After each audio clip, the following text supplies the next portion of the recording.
This is problem number 2.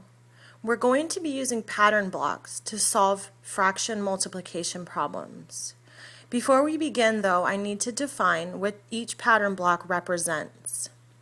We're going to be using 2 hexagons as our one or our whole piece. Therefore, 1 hexagon will equal a half. 1 trapezoid will equal a quarter of our whole. 1 diamond will equal 1/6 of our whole, and 1 triangle will equal 1/12 of our whole.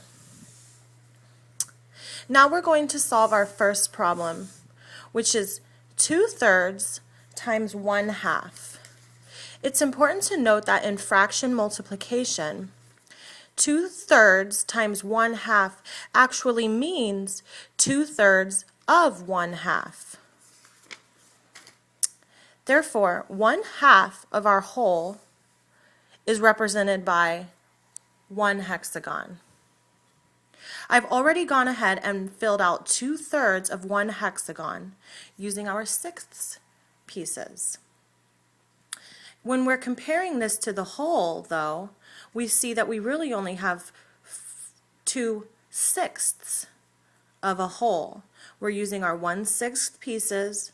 I'm filling out 2/3 of 1/2, which I did, but when we look at it as the whole, we see our solution is actually 2/6 of 1 whole.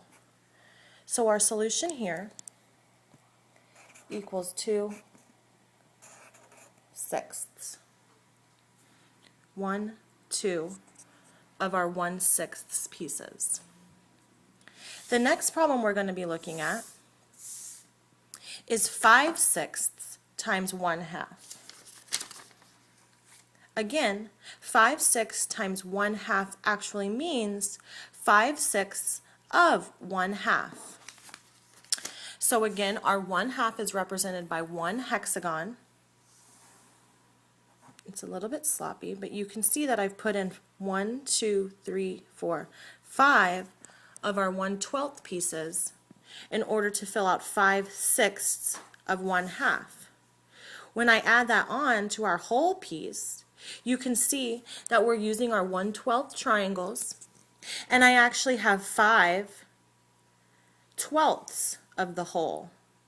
5/6 of 1/2 equals 5/12 of our whole, and you can see that because we're using our 12 pieces. So our solution is 5/12.